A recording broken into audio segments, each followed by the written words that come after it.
안녕하십니까, 이치학입니다. 오늘은 아데포스님 모시고 오늘 한국교회 트렌드 2025 이 책에 대해서 한번 이야기를 나누고 분석해보는 시간을 갖도록 하겠습니다. 제가 한번 훑어보고서는 이거 트렌드를 너무나 신뢰하는 것인가? 이게 통계가 과연 맞는 것인가? 통계 조작은 없지 않을까? 그래서 이것에 대해 우리 아데포스 목사님과 함께 진솔한 이야기 좀 남기면 좋겠습니다.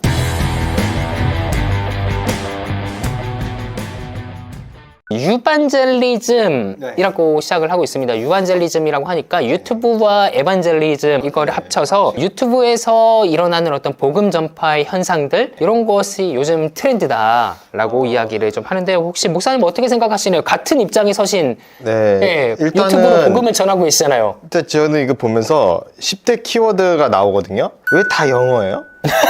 나 일단 그것부터 좀 얘기를 좀 하고 싶어요. 한국교회 추세 해도 되잖아. 트렌드. 유튜브는 영어예요. 아니 유튜브 원래 영어예요. 아 그래요? 네. 아무튼 근데 그래 어쩔 수 없는 것도 있지만 뭐 멘탈 케어 커뮤니티 정신 건강 하면 되잖아. 목사님 오스오프라시가 뭔지 아세요? 나 몰라요. 좀 있어 보이잖아요. 트렌드 있어 보이잖아. 너무 진짜 싫어. 그러니까 우리가 사대주의가 짙게 깔려 있는 거예요. 사실은 이런 거 보면은. 마케팅 전략이라고 칩시다. 아니 더 이해가 안 가서 그래요. 아니 더 이해하기 힘들어 나는 개인적으로. 나 영어 잘 못해서.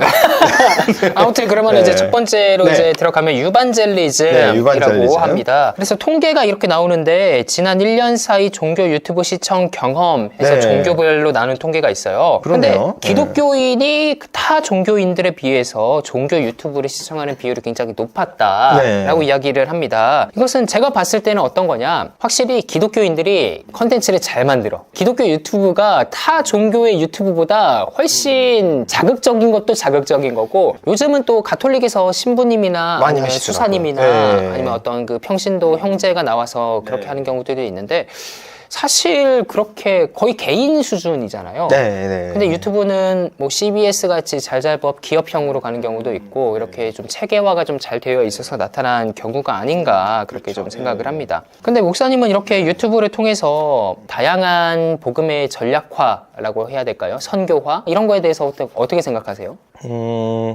좋지 않게 생각합니다. 지금 유튜브 찍고 있는데? 네, 그러니까 저 어쩔 수 없이 하는 거고. 아니 왜냐면은 이게 이제 영상 안에서 담겨져 있는 모습은 한계가 있어야 돼. 근데 뭐 유익한 게 있어요. 지난번에 성경을 다 이렇게 좀 개론을 훑어준다든가 아니면은 다메섹 TV 같이 기독교 변증을 컨텐츠화 시켜서 대중화 시킨다든가 아니면 엠마오 연구소처럼 실질적인 고민을 갖고 있는 사람들과 소통하는 그런 그러니까 그런 분들은 굉장히 위대하다고 생각해요. 저는 훌륭하다고 생각하고 제가 가지지 못한 달란트인 건 틀림없어요. 그래서 내가 없기 때문에 깎아내리겠다 이런 취지는 아니고 어떤 의미에서 좀 별로라고 생각하냐면 별로라고 생각하는 것도 있거든요. 제가 왜냐면은 신앙생활 자체는 교회 공동체에서 해야 돼요. 그러니까 이게 영상으로 시청해서 유익을 누린다 그건 오케이.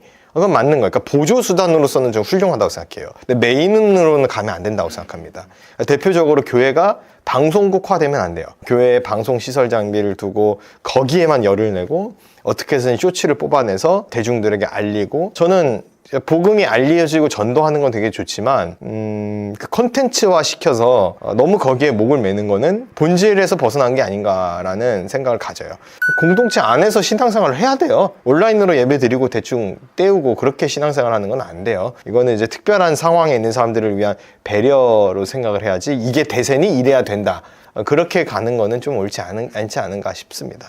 저는 이게 없어져야 된다 이런 주장하는 거 아닙니다. 제가 종종 극단적으로 말하는 경향이 있어요. 그런 경향이 있는데 그거는 두 가지 이유에서 그래요. 일단 각인을 시켜드려야 되고 정확하게 의사 전달을 해야 되기 때문에 뭐 온라인 예배가 아니다 막 이렇게 얘기도 하기도 하고 뭐 유튜브는 다 없어져야 돼 이렇게 얘기하는 게 빙빙 돌려 말하면 못 알아들으니까 좀 직선 화법을 쓴 거고 그 자주 이용하는 유튜브 콘텐츠에 대한 통계를 봤더니 거의 1등과 2등을 왔다 갔다 하는 게 설교하고 찬양 콘텐츠더라고요. 그 다음에 성경 공부랑 간증이랑 거의 엇비슷해요. T는 성경 공부하고 그럼요. F는 간증 듣고 저도 설교 많이 들어요. 또 찬양도 많이 듣고요. 유튜브에서 주는 그런 순기능이 있기 때문에 그런 걸 활용하고 보조수단으로 쓰면은 좋죠. 다만 이게 메인은 아니다. 절대. 예, 이걸로 신앙생활을 하고 있다라고 오해하거나 착각하는 건 절대 안 된다. 네, 그래서 설문조사 결과도 사람들이 1순위, 2순위로 꼽은 게 유튜브를 통해서는 교회의 기능을 대체할 수 없다. 그럼요. 그 첫 번째가 성도와의 교제, 두 번째가 말씀 찬양의 은혜, 세 번째가 영적 욕구 충족, 이런 식으로 좀 나가더라고요. 그래서 성도님들도 알고 있는 것 같아요. 유튜브를 통해서 이게 교회가 될 수는 없다. 근데 저는 잘 모른다고 생각해요. 아, 그래요? 왜냐면은 첫 번째가 설교가 나와야 돼요. 근데 지금 벌써 유튜브로 설교를 들었으니까 현장에서 내가 똑같다고 생각해서 설교는 안 나오잖아. 그러니까 설교가 제일 설교 커요. 두 번째, 말씀 찬양의 은혜. 그러니까 말씀 찬양의 은혜 설교 들어가는 거예요? 네, 말씀 안에 설교 들어가요. 아, 그래요? 네네네. 다행이다. 근데 네, 넘어갑시다.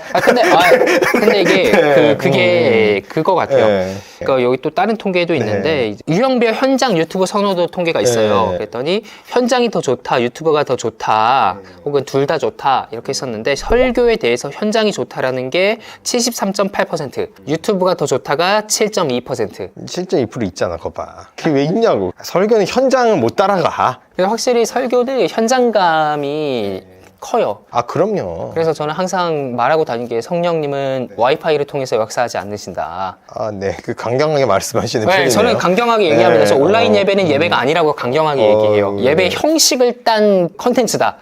나 할 말이 없네. 왜 이렇게 또 훌륭하게 바뀌셔가지고. 아니, 바뀐 게 아니라 저는 옛날부터 그랬어요. 네. 옛날부터 그랬는데 왜 옛날에 몰랐을까? 아무튼 네. 굉장히 훌륭하시다 생각이 듭니다. 왜냐면 제가 이제 부교역자로 코로나 시기를 겪어보니까 온라인 예배를 만들어라라는 그 교회의 요구에 거의 번아웃에 아주 가까운 사탄적인 요구입니다. 네. 예배를 드려야지. 그럼요. 현장에서. 그럼요. 네, 아무튼 그래서 이 유반젤리즘에 대해서 좀 중립적으로 그리고 통계적으로도 잘 준비를 한 것 같아요. 그래서 앞으로의 전망이 유튜브가 이렇게 뜨고 있으니 교회에서도 유튜브를 활용을 많이 하면서 예배의 기능을 대체할 수 없으냐 그 안에서 활용할 수 있는 성경 강의, 간증 혹은 뭐 성서 지리에 대한 어떤 것들 그런 것들은 충분히 활용할 수 있겠다 이렇게 잘 마무리를 지었습니다.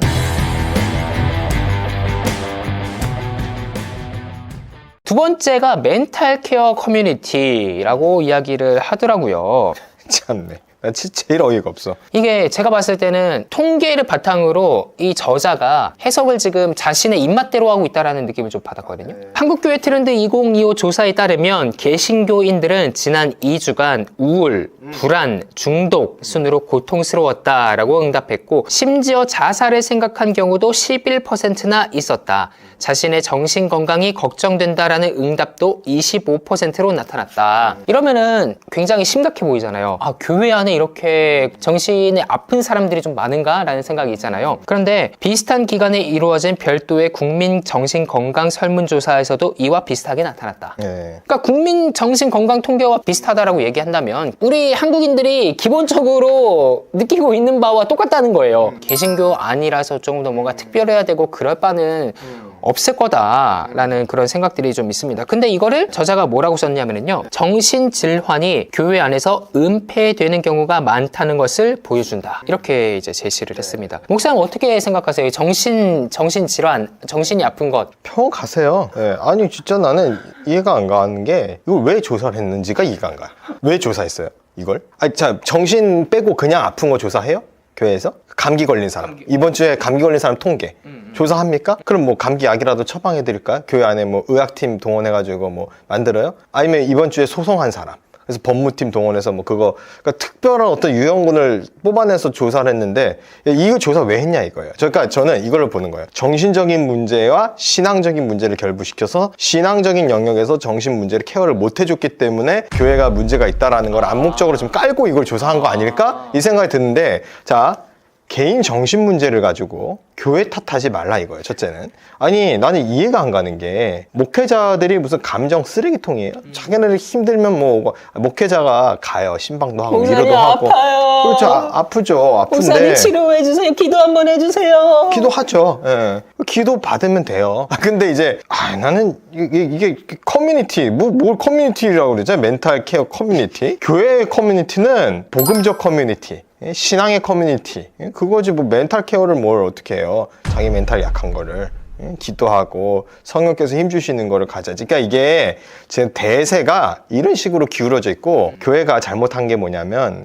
위로와 힐링으로 자꾸 갔어. 예? 아니 뭘 했다고 위로를 받냐고. 아니 진짜 나는 이해가 안 가는 게요. 아니 교회에서 뭐 사랑을 줘, 관심 좀 줘. 아니 지는 교회에 얼마나 큰 관심 가졌는데. 교회 장로님이 누군지, 재정부 집사님이 누군지, 봉사자는 누군지, 교회 다음 주 행사는 뭔지 관심 하나도 없어. 나만 바라봐 달래. 사랑을 달래. 관심을 달래. 웃기고 있어. 관심 없어. 아니 무슨 소리 하고 있어. 아니 이제는 그거는 굉장히 오만하고 잘못된 태도예요. 뭐 나만 바라봐, 나만 바라봐. 주님만 바라보세요. 좀 아니 좀 이상한 사람들이 많이 와서 무슨 교회 오면 정신적으로 아픈 사람 케어해주고 마치 그것이 사랑인 것 양 포장하지 말라고. 사랑이 아니죠. 진정한 사랑은 당신이 지옥으로 가고 있는 거를 막아주는 게 사랑이에요. 아멘. 아니 나는 이해가 안 가는 게 또 흔들리는 것이 인생이다. 여러분 그거는요 뭐 흔들리지 않고 피는 꽃이 어디 있으랴. 도종한 시예요 그거는.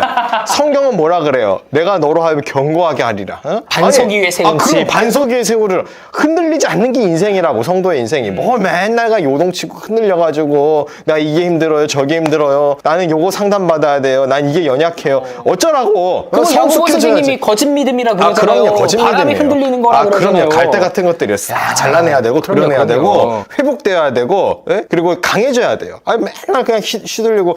여러분 우리 그 유튜브 하시잖아. 이채영 목사님도 그렇고 저도 그렇고 악플이 얼마나 많겠어요. 하나도 데미지 안 받아요 솔직히. 마음대로 떠들어. 아니 왜냐면은 나도 마음대로 얘기하니까. 나 마음대로 얘기하는 거에 책임을 내가 지겠다 이거예요. 아니 왜 자기네들이 저질러 놓고 책임은 안 지려고 그래요. 왜 멘탈이 약한 줄 아세요? 말씀 안 읽어서 그래요. 기도 안 해서 그렇고 신앙생활 똑바로 안 하니까 멘탈이 아픈 거예요. 예? 아니 나는 그 엠마오 목사님 그 채널도 내가 좀 많이 보는데 거기서 상담하는 대부분 성도님들 중에 좀 난 가끔 울컥할 때 있어요. 예? 혼내주고 싶어 나는. 내가 가끔 막 끼어서 혼내주고 싶어 대신해서. 또 신앙생활 똑바로 해. 그렇게 살면 안 돼. 근데 이런 얘기하면 뭐라 그러는 줄 알아? 대본에? 상처받았다. 교회에서 상처받았다. 교회를 떠났다. 교회에서 상처받은 게 아니고 목사님한테 상처받았다. 내가 정확하게 얘기해 줄게. 이미 가지고 있는 상처를 들고 교회로 온 거야. 그래놓고 니도 상처 준 거야 다른 사람한테. 감정의 쓰레기통. 다른 사람한테 상처 주잖아. 갑자기 다른 사람 잠수 타버리고 성도님들 애타게 하고 나 이거 불만이라고 말도 안 해. 또 뾰로통해가지고 입이가 삐쩍 튀어나와가지고 뭐 때문에 그런지 말도 안 하고 자기네들끼리 사모임 갖고 그리고 조직해가지고 데모하듯이 뭐 그 애들 꼭 쓰는 말이 있어. 연대한다. 연대해가지고 뭐하게 교회 무너뜨리고 혼란하게 만들고. 아까 교회가 권징과 치료의 기능을 잃어버리기 때문에 나타나는 현상이에요. 멘탈 케어가 아니에요. 옛날 한국교회 목회 같았으면 권징이에요. 그치 혼내야 돼요. 그럼요. 혼나야죠. 왜 그걸 갖고 교회 찾아와가지고 힘들어요. 힘든 사람이 이렇게나 많아요. 어쩌라는 거예요. 말씀 듣고 제대로 말씀 안에서 변화되고 신앙 안에서 회복되고 그리고 정신적으로 의학적으로 아픈 거면 약 처방 받고 약 복용 잘하고 자기 건강 챙기고 내 몸은 거룩한 하나님의 성전이라 그러잖아요. 성전 관리를 하시라 이거예요. 신앙 안에서. 인생이 얼마나 힘든데 목사님 그것도 몰라주고 그러냐고. 몰라. 왜 알아줘야 돼? 이게 진짜 웃기고 있어. 당신네들도 주님 마음 몰라주잖아. 나를 위해 십자가 지신 그 예수님의 구속의 은혜에 대해서 알려고 안 하잖아. 그래놓고 왜 구원을 거저받은 구원이라 그러면서 아주 그냥 당연한 권리야 권리. 그 큰 은혜를 베푸니까 그게 권리인 줄 알아요. 당신네들이 예수 믿고 구원받는 건 권리 아니에요. 특별한 은혜지. 그래놓고서 그 은혜를 받아 누리면서 교회에 대해서 불만만 얘기하고 정신적으로 아프다 그러고 어쩌라고. 나가 다. 정신질환은 귀신이 들려 나타나는 영적 현상일 때도 있다라는 항목이 있었나 봐요. 일반 국민들은 30%, 많이 있네. 개신교인들은 53%, 목회자들은 61%. 이렇게 생각을 하는데 목사님 어떠세요? 이 정신질환은 귀신 들림입니까? 나는 왜 61%밖에 안 나는지 의문이네. 나도. 아니 당연하죠. 당연하죠. 그 귀신 들림. 이게 지금 오해의 소지가 있거나 뭐 비판의 소지가 있을 걸 날 두려워서 말을 주저하지 않겠어요. 여러분 영혼육이라는 거는 우리 인간이 가지고 있는 인간의 구성 요소인데 병든 거예요. 육신이 병들으면 영혼도 병들어요. 그럼요. 게으르고 나태. 성경에서 게으르면 악이라 그래요. 악은 지옥 가는 거예요. 게으르고 나태한 상황에서 벌어져 있는 수많은 문제들. 인간관계가 왜 파손됩니까? 왜 갈등이 생겨요? 말 한마디에 왜 상처받고 옛날엔 별것도 아닌 것 같았는데 괜히 감정 싸움 올라가고 그 왜 그럴까요? 이 새끼가 귀신 들렸다는 생각을 안 해요? 새끼가 지금 귀신 들린 거예요. 마약하지, 저는 기본적으로 마약하고 술, 담배 하는 건 다 귀신 들린 걸로 봐요. 그냥 기본적으로 깔고 가야 돼. 술, 담배를 하고 있으면서 정상인으로 대우받을 생각하지 마. 일단 죽기부터 하고 가야 돼. 그 귀신이죠. 알코올 중독이죠. 흡연 중독이죠. 귀신이에요, 그거. 말씀 안 읽으면 귀신 들린 거예요. 성경 말씀과 멀어지는 건데. 말씀 안에 서 있지 않는 거는 영적으로 병들었어요. 그러니까 정신적으로 나타나는 거. 정신적으로 나타나는 현상이죠. 영적으로 건강해봐요. 정신적으로 흔들리나. 안 흔들려요. 중독은 도덕적인 의지력이 부족하여 나타난 현상이다라는 항목에 대해서 일반 국민들은 64% 동의, 개신교인들은 72% 동의, 목회자들은 45%만 동의. 그러니까 중독은 도덕적인 의지력이 부족하여 나타나는 현상이다에 목사님들이 동의하지 않았다라는 거거든요. 왜 그랬을까요? 귀신 들림이라서? 귀신 들림이라서 그런 걸 수 있고, 우리의 신앙의 문제가 뭐냐면은 말씀에 중독되고 성령에 감화되고. 그럼요. 그러질 않고 그냥 다 세속의 것들만 붙들고 사니까 의지로 당연히 안 돼요, 사실. 성령 받아야 돼요. 예수 힘 의지해야 우리 채널이 왜 이렇게 됐을까? 아니, 왜 이렇게 복음적으로 바뀌었을까? 원래 복음적이었어요. 예. 원래 그랬나요? 네. 아무튼 좋아요. 네, 여러분 그냥 회개하세요. 회개하셔야 돼. 멘탈에 문제 있는 것 같다. 아픈 것 같다. 회개부터 해요. 회개. 그럼요. 이러면 또 사람들이 이래요. 저 목사는 의학적인 것에 신경을 안 쓴다니, 귀신이라든지 그런 거를 믿느냐니, 그 초현실적인 거를 믿냐? 당연히 믿죠, 목사인데. 그럼요. 하나님이 계신데 귀신이 네. 없어요. 성경에 귀신이 성경 얼마나 많이 나오는데. 예수님 하신 대부분 사역이 귀신 쫓는 거예요. 그럼요. 병 고치고. 네. 2장 챕터는 통째로 날렸으면 좋겠다, 이거는. 그래서 여기 책에 뭐라 그러냐면요, 정신건강 상담 및 치료에는 골든타임이 존재한다. 그래서 교회가 무엇을 해줄 수 있느냐 해서 7가지를 얘기했거든요. 잠깐만, 7가지 듣기 전에 골든타임이 존재한대요? 네, 그쵸. 아니, 당신의 구원의 골든타임이 지금이야. 아멘. 예수 믿고 구원받을 생각을 해요. 이 땅에 사는 건 잠깐이에요. 그럼요. 7가지 한번 드러나 봅시다. 첫 번째가 성숙한 신앙적 원칙을 제시해야 된다. 잠깐 그거 코멘트 해도 돼요? 제가 먼저 코멘트 해도 될까요? 네. 여기에 죄에 대한 이야기가 하나도 없어요. 두 번째, 네. 정신건강에 대한 정확한 지식을 갖도록 돕는다. 목회자가 교회가 할 일은 복음에 대한 정확한 지식을 갖도록 돕는 거예요. 그럼요. 세 번째, 정신건강 지원을 위한 시스템의 구축. 뭐 돈이 되면 하세요. 아니 뭐 돈 되면 하면 좋지. 근데 교회가 구제하고 선교하기 바쁜데 그걸 어떻게 해? 네 번째, 특정 세대와 사안별로 정신건강 지원. 나라가 해야지. 아니 국가가 해야 할 일을 왜 교회한테 시켜? 교육받고 싶은 정신건강 질환에 대해서 조사를 했나 봐요. 20대는 우울증과 불안, 30대 우울증, 40대 우울증, 50대 우울증, 60대 이상 치매. 어쨌든 결과적으로 우울하고 불안하고 뭐 자살까지도 생각했다라는 그런 것들. 근데 당신만 그렇게 생각하는 거 아니라요. 모든 사람이 똑같이 생각합니다.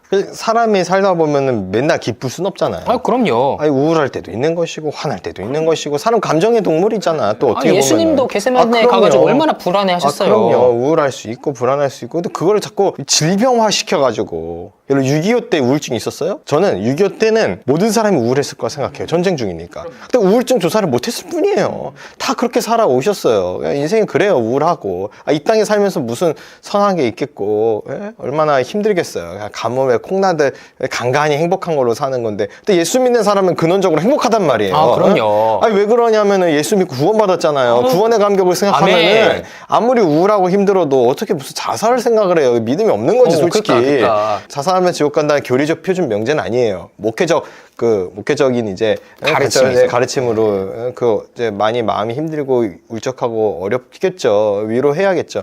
위로를 안 하겠다는 게 아니에요. 목회자들도 위로해요. 내가 무슨 뭐 극티라서 뭐 공감은 1도 없고 무슨 기계 마냥 그렇게 한다는 게 아니지 않아요. 그게 아니고 안타까운 사건 앞에서는 이제 우리가 침묵하고 때로는 좀 그 안타까움에 동참하고 하죠. 그런데 그게 근원적으로 문제 해결은 아니잖아요.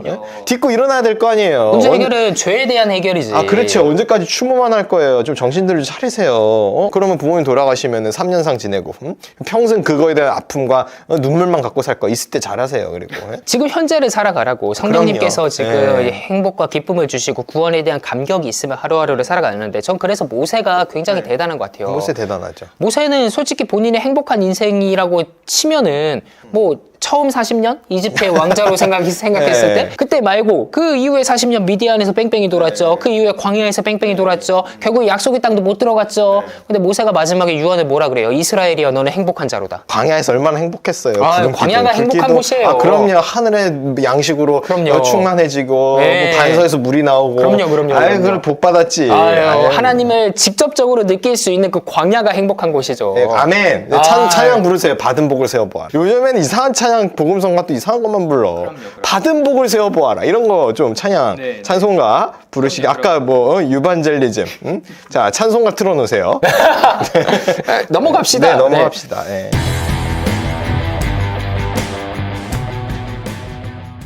세 번째, 포텐셜 레이어티. 아니, 뭔 말인지 모르겠어. 뭔 말인지는 모르겠지만, 부교역자가 없어진다. 부교역자? 부교역자 기피 현상이다. 교회에서 부교역자를 못 쓴다. 이런 상황 속에서 어떻게 할 것인가. 이렇게 얘기를 하는데. 사례를 많이 줘야지. 뭐. 내용이 이거네. 그래서 평신도 사역자를 키웠습니다. 그렇죠. 평신도 사역자죠. 어떻게 생각하십니까? 여기에 그 얘기 있어요. 우리 웨슬리 목사님 얘기도 나와 있거든요, 책 안에. 웨슬리가 그거죠. 기본적으로 속회, 구역회가 그거 한 거예요. 평신도 사역자 키운 건데. 원래 웨슬리가 평신도가 설교하는 것을 반대했다고. 당연하죠. 고교회 목회자인데. 평신도가 어디 설교해? 설교는 아니에요. 당연한 얘기인데 뭐 이렇게 놀래는 것처럼 사람들 그러지? 평신도 설교하면 안 됩니다. 당연한 얘기예요. 설마 이유를 설명해야 돼요? 설마 아니죠? 설마 댓글에 평신도가 왜 안 되나? 설마 이러진 않겠지? 설마 난 그런 사람들 진짜 얘기도 안 하고 싶어. 장로님은 되죠? 장로는 안수직이니까 특별한 경우에 안수집사님 되죠? 안 돼요. 안 돼. 안수직도 안 되고. 그러니까 장로 안수직이라는 건 좀 다른 개념이에요. 장로는 비숍이 개념이에요. 한국교회 장로는 안 한국교회 장로는 안 됩니다. 그래서 그것도 제가 얘기하겠다. 장로도 또 강대성 올라가려나. 한국교회 장로도 안 됩니다. 그것도 안 되고. 여러분 그냥 이거 상식적으로만 생각하세요. 신앙적인 영역이 아니라 상식적으로 생각할 때 약사가 집도할 수 있어요? 수술? 안 되죠. 안 되잖아요. 간호사도 안 되죠. 간호사도 안 되잖아요. 네. 근데 왜 설교는 하려고 그래? 영혼을 수술하는 작업인데 그 말이 안 되는 소리를 해.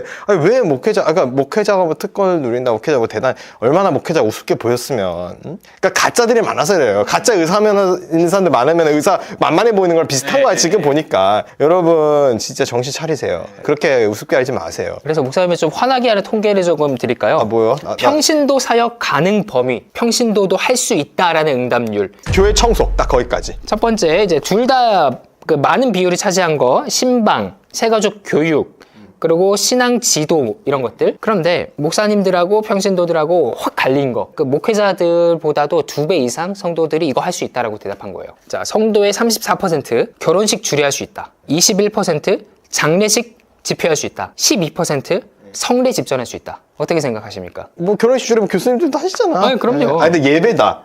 결혼 예배잖아요. 예배면 안 돼. 그건 안 되고, 아까 이제 그러니까 뭔지를 정확하게 알아야 될 것 같아. 어떤 주례인지. 예배를 어떻게 설교를 할 거야? 예문집 보고 그냥 읽을 거야? 성례는 뭐야? 성례를 어떻게 해? 12%가 성례할 수 있대요. 성례전 할 수 있대요. 앞에서. 그 12%가 안수 받았어요? 안수 받은 성도예요? 그냥 성도한테 했겠죠. 목회자예요? 뭐야? 왜 그래? 교회 출석자 1000명, 담임 목사님 500명. 그냥 안 가르친 거야, 그냥.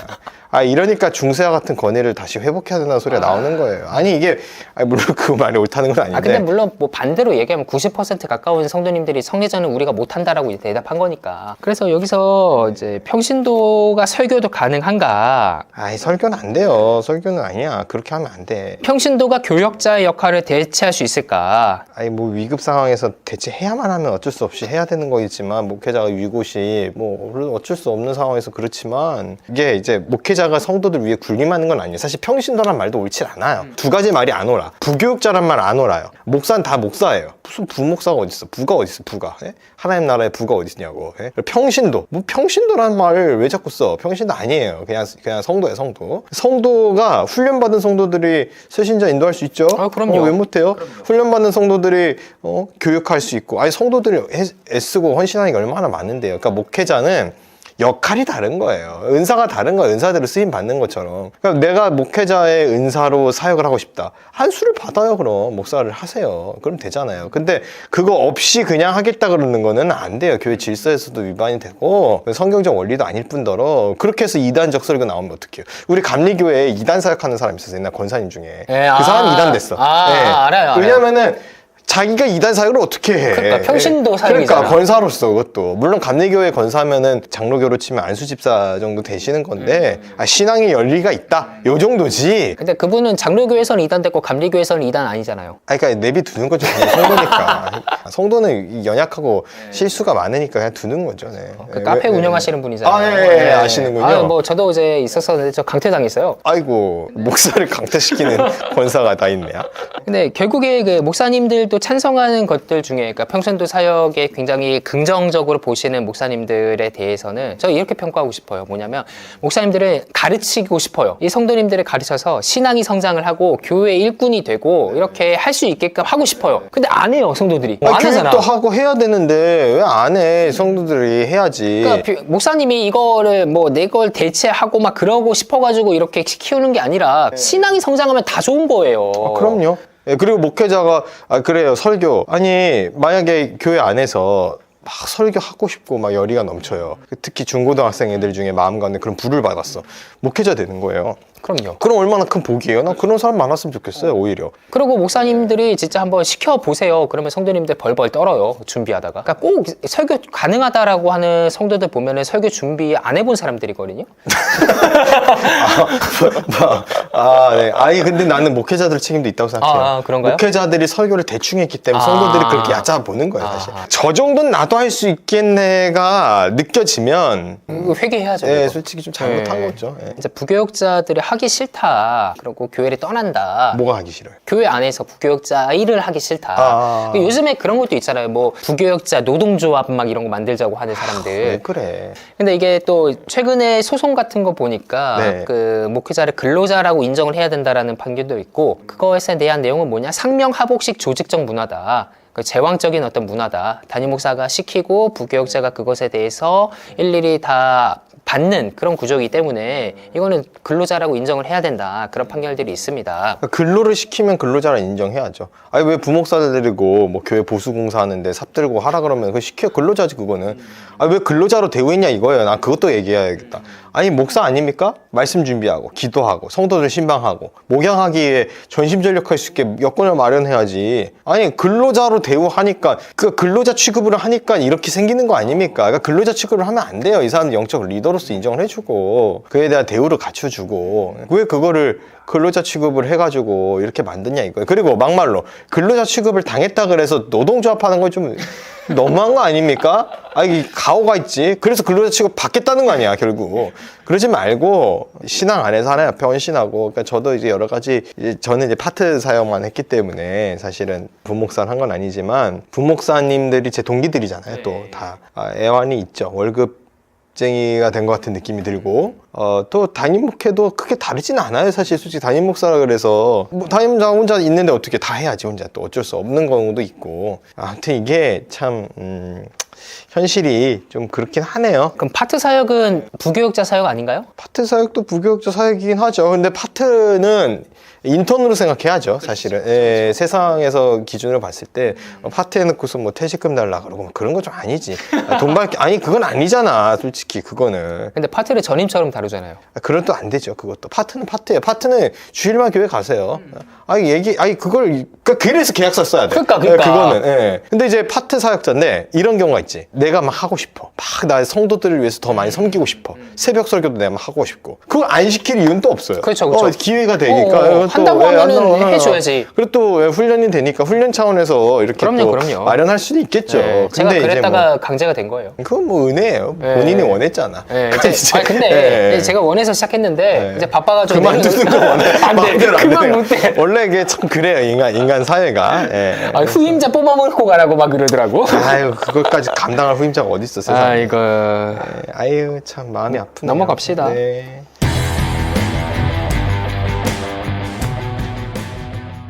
네 번째 오소프락시. 나 이게 뭔 말인지 모르겠어. 오소독스하고 실천. 신앙의 양극화라고 돼 있네 옆에. 가난한 성도가 많아지는 듯한 느낌이 보이지만 반대로 또 영적인 갈급함을 추구하는 사람들도 많아진다. 그러다 보니까 이 종교라는 카테고리 안에서 극과 극으로 갈린다. 요게 최근의 통계다. 라고 이제 이야기를 합니다. 근데 극과 극은 옛날부터 갈렸죠. 그럼요. 아니, 그리고 가나안 성도란 말을 붙이는데, 가나안, 교회를 안 가면 성도가 아니야. 아니에요. 무슨 소리 하고 있어. 그러니까. 아니, 교회는 안 나면 무슨 자기는 성도 칭호를 받으려고 그래. 그러니까. 교회 안 나가면 일단. 교회 밖에는 구원이 없다. 당연한 얘기고요. 아니, 그건 웃으면서 할 얘기가 진리는 진리예요. 얘기예요. 네. 교회 밖에 무슨 구원이 있어. 교회를, 그러니까. 교회를 어머니를 모시지 않는 자는 하나님 아버지를 모실 수가 없어요. 교부의 명언이에요. 그럼요. 말씀대로 순종하고 아멘하고 교회 신앙 공동체 안에 들어올 생각을 해야지. 가나안 성도가 무교회주의자. 그거는 지옥이에요, 지금. 그래서 코로나 이전 대비에 참여가 늘었다라는 응답이 나온 게 소그룹 모임이었다. 그러니까 사람들이 안 만나다 보니까 사람을 만나는 것에 대한 영적인 갈급함이 있었고, 네. 코로나를 통과하면서 신앙이 얕은 사람들은 더 얕아졌고 신앙이 깊은 사람들은 더 깊어졌다. 그런 얘기를 것 합니다. 같아요. 네. 근데 이거는 은혜 아닌가요? 뭐 그렇죠. 또 한편으로는 그러니까 교회가 어정쩡한 성도들이 있기보다는 아예 떠날 사람은 떠나고. 저는 이게 네. 목회자들도 갈랐다고 생각해요. 아, 그래요? 네, 목회가 판이 딱 갈려졌어. 아. 나 요즘 그래서 목회하기 되게 좋아졌어요. 아, 진짜요? 거짓된 목사와 진리의 된 이것뿐만 아니라 몇 가지가 있었거든요. 네네네네. 코로나 겪고 최근에 있었던 게 로잔 대회를 했고, 네. 그리고 이제 10월 27일 연합 예배를 그쵸. 했단 말이에요. 그러니까 이걸 겪고 오면서 저 사람 사건이구나. 저건 가짜였구나. 저분 몰라 뵀는데 이번에 되게 진실되고 훌륭한 분이었네. 이게 되게 딱 보여요. 자, 무슨 기준이라고 말하지 않아도 아마 알 거예요. 여러분 보세요. 하나님께서 마지막 때가 되면 보여주세요. 그 전까지는 가라지리여도 못 뽑았거든요. 왜냐면 알곡이 같이 뽑힐까 봐. 근데 이제 슬슬 다 양과 염소를 하나님께서 이제 구분하시면서 가려지는. 왜 가려질까요? 불에 살라야 되니까. 그렇잖아요. 이제는 갈라지는 거예요. 이제는 마지막 때로 오고 있다라는 그 위기감을 가져야 되고, 저 사람 정말 진실된 것 같은데 하루아침에 무너져 버려. 그런 경우도 있고. 그래서 여러분 이게 보시게 되면 목회자들도 교회들도 다 같은 주님의 못낸 교회가 아니었네. 이걸 이제 보여주는 좋은 이제 지표가 돼가고 있어요. 그러니까 이게 미지근한 신앙이 이제 없어진 것 같아요. 네, 항상 차든지 뜨겁든지. 네, 네. 주님께서 말씀하셨잖아요. 차든지 뜨겁든지. 그렇다고 그 가운데 미지근한 사람들에 대해서 신경을 안 써야 되냐? 그건 아니지만 교회는 항상 신경을 썼어요. 항상 성경 공부 시간 되면은 나오라고 초대하고 셀교제하라고 초대하고 전도하고 본인이 안 하는 거지, 본인. 그렇죠. 교회가 성경 공부를 안 했나요? 예배가 없었나요? 기도회가 없었나요? 다 있었어요. 그럼요. 지가 안 와놓고서 자기 아까 그 또 정신 상담하러 또 온다고. 진짜 나가 그냥. 네. 아이씨. 그러면서 이제는 셀프 솔루션의 시대다라고 이야기를 하는데 뭔 말이에요? 셀프 솔루션. 그러니까 한국말로 좀 해보세요. 혼자 해결한다고요. 네, 혼자 뭐 교회를 통하지 않고 뭐 아까 유반젤리즘이다 뭔다 해서 그러니까 그렇게 되면은 담임 목사님이 역할이 뭐예요, 그러면? 그러니까 지옥으로 가고 거지. 이게 뭐 혼자 해결해. 혼자 퍽이나 해결하겠다. 혼자 해봐야 선한 게 안 나와요. 인간이 기본적으로 죄 가운데 있기 때문에 합리화하고 타협하고 반드시 공동체의 도움을 받아야 돼요. 그걸 자꾸 무시하네. 교회 공동체성을. 나 참 이거 참 위험하네. 우리 한국 교회. 이런 걸 트렌드라고 또 읽고 있을 거 아니야. 네, 신앙이 깊어지거나 신앙 단계가 높은 이들은 신앙이 약해진 이들에 비해서 기독교 온라인 매체를 더 많이 접촉을 하고 있다. 그러니까 이렇게 된 것 같아요. 본인이 신앙이 깊으니까 신앙에 대한 관심사가 있어. 그러다 보니 온라인으로도 많이 이렇게 검색을 해서 활용을 해. 그러다 보니 우리 담임 목사님 없어도 나는 혼자서 알아서 내 문제가 무엇인지 진단하고 해결할 수 있다. 이렇게 가는 것 같은데 좀 과하면 문제가 될 수 있겠다라고 생각을 합니다. 제가 영상에서 담임 목사님이 영적인 멘토라 그랬거든요. 그랬더니 청년부 목사는 영적인 멘토가 아니냐 막 이런 식으로 댓글이 막 달리기 있어요. 그 교회로는 모르는 사람들이라고 저는 생각을 합니다. 그냥 그런 사람들 좀 아니다. 말 좀 아끼자. 왜냐면은 말에서 자꾸 상처받는다는 사람들이 있어가지고 상처받는 게 이상해. 왜 받아? 올바른 말 했는데. 그러니까 죄가 찔리니까 그러는 거예요. 죄가. 이제 양극화라면 웃겨요. 솔직히 양극화가 아니에요. 정확하게 말하면 참된 신앙이만 남은 거예요. 그럼요. 그건 신앙이 아니라니까요. 자기 마음대로 신앙생활하고 자기 멋대로 생각하고 판단하고 가짜 그리스도인. 그럼요. 패션 크리스찬. 그렇죠. 웨슬리 목사님은 more 크리스찬도 안 된다 그랬어. almost 크리스찬. 그러니까 거의 그리스도인인 것도 아닌 거야. 완전히 그리스도인. 그러니까 99% 그리스도인은 그리스도인이 아닌 걸로 봤단 말이야. 그럼요. 오늘날의 한국 교회 안에 있는 사람들은 제가 다 성도라고 말을 못 하겠어요. 왜냐면은 저는 그 전까지는 천국과 지옥에 대해서, 그리스도의 구원의 유일성에 대해서, 성경의 무호함에 대해서 별로 그렇게 설교를 안 했어요. 왜냐면은 당연해서. 그렇죠. 이걸 인정하고 당연히 믿는 사람들이 오는 공동체라 생각했거든요. 요즘에 그거 설교해요. 왜냐면은 안 믿어. 천국과 지옥을. 아니 그러니까 이게 믿음이 없는 거예요. 그렇죠. 패역한 시대예요. 이들에게 보일 표정, 유나의 표정 외에는 없느니라. 네. 주님이 그렇게 말씀하신 네. 거예요. 넘어갑시다. 5번 네. 패밀리 크리스찬, 네. 그러니까 패밀리 가족 크리스찬. 종교화라고 하는데 또 종교화가 뭐야? 가족 전도 이런 데지. 예? 아버지의 신앙의 영향보다 어머니의 영향을 많이 받았다. 그렇긴 해요. 그리고 부모님이 크리스찬이면은 자녀도 크리스찬이다. 그렇죠. 뭐 이런 네. 것들 당연한 네. 건데 당연하죠. 아니 통계를 왜 이렇게 냈는지. 부모가 불자면 자녀가 불자고, 그럼요. 부모가 무속인이면 자녀가 무속인 되고. 그럼요. 그렇게 되죠. 그런데 잠깐만, 여기 가족 없이 혼자 신앙생활하는 교인 4명 중 1명이 소외감을 느낀다고? 왜 느껴? 아, 나 이것도 얘기 좀 왜 느끼냐고, 소외감. 그러니까 가족 안에서 느낀다는 얘기야? 아니면 교회에서 느낀다는 교회에서. 얘기야? 왜 느끼냐고! 교회가 그리스도의 공동체인데. 아니, 나 진짜 이해가 안 가. 소외감을 왜 느껴요? 아니, 내 어머니, 아버지 전도할 생각하고, 우리 가족 구원을 위해 기도할 생각을 하고. 여러분, 뭐라고 돼 있는 줄 알아요? 성경에? 주 예수를 믿으라. 그러면 너와 내 집이 구원받는다 그래요. 받으리라. 그래서 그 간수장 집이 구원받아요. 그럼요. 다 세례받고 그날. 네. 예? 아니, 이런 역사를 써야지. 그리고 가정이 뭡니까? 가정. 작은 교회예요. 그러니까 가정이 이루어지려고 할 때는 당연히 사단이 공격하죠. 요즘 청년들, 젊은 지체들 결혼 안 하려고 그래요. 나 이것도 좀 얘기합시다. 이따가 나와요. 나와요? 네. 네. 이따 나오니까 네, 나와요. 이따 하세요. 기 모아놨다가. 네.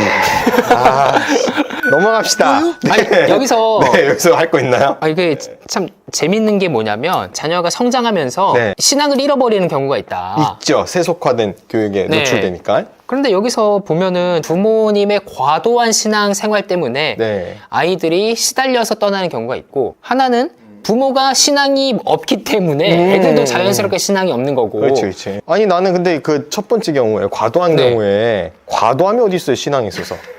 붙잡아줘야죠. 네, 강요시키는 거지. 강요가 아니에요, 사실 이거는. 아니, 구원으로 가는 길, 아니, 여러분, 자꾸 나 이걸 좀 얘기하게 되는데, 신앙훈련을 갖고 가스라이팅이다. 옛날에 가스라이팅이라는 말이 없으니까 세뇌다. 이런 얘기를 했거든요. 강요한다. 강압한다. 불이 났어요, 집에. 화상을 입을 지경이 생겼어요. 빨리 나와! 얘기를 해요.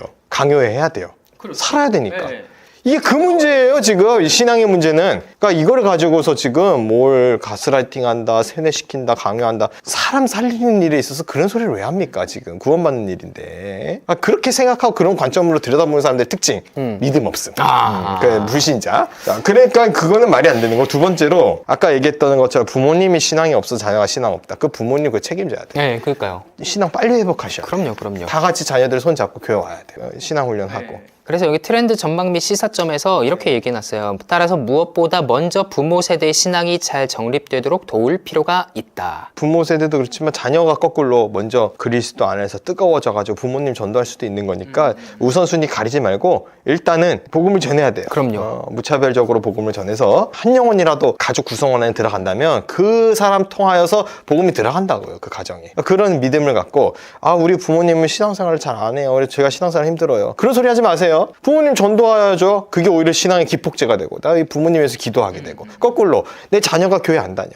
우리 자녀는 왜 이렇게 신앙생활을 안 할까? 괴로워만 하지 마세요. 먼저 신앙의 모범을 보이고 그리스도인의 품위를 보이고 자녀에게 신앙적 원리로 살아가는 삶의 본을 보이면서 끊임없이 전도해야죠. 그러면 구원의 소식이 그 마음 심령 가운데 들어가게 될 줄로 믿습니다. 아멘. 네. 저는 구약 전공자다 보니까 항상 제 마음속에 있는 거는 신명기에 있는 그 교육, 쉐마 이스라엘. 그렇죠. 네, 그게 말씀. 저는 항상 있어서 저는 결혼하고 아이를 낳으면 항상 기도 안에서 예수만 섬기는 우리 집이 되려고 하는데 제 파트 사역을 좀 해봤지만은 한편으로 계속 회의감이 드는 거는 이 아이의 가정이 가정 예배를 드릴까? 혹은 같이 모여서 기도를 할까? 혹은 하루에 말씀 한 장이라도 읽는 시간이 있을까? 이것에 대해서 굉장히 회의적인 게 많거든요. 혹시 목사님 어떻게 생각하세요? 맞는 생각 갖고 계시네요. 네. 아니 근데 지금 현실은 어때요? 현실은? 현실이요? 네. 뭘 진짜 가정을 다 들여다보셔야 되니까? 근데 주야로 말씀을 보고 기도하고 교회 가고 엄마 어디야? 교회야. 그게 늘 답이 돼야 되고 주일은 당연히 교회 가는 거고 늘 말씀 보고 그러면은 그 자연히 그게 훈련이 돼요. 부모님이 저렇게 하네? 그 모습만 보여도 그 신앙 교육이 된다고요. 그리고 이제 어떻게 하지? 고민하기 앞서서 일단 해야죠. 그럼요. 일단 해야 돼. 우리도 지금 교회 학교를 일단 교사 훈련부터 시키고 있거든요. 아이들이 오기 전이니까 자녀들을 감당할 수 있는 교사 훈련을 시키고 있는데 교회 학교 하시려고요? 해야죠, 당연히. 그래요? 네, 그럼요.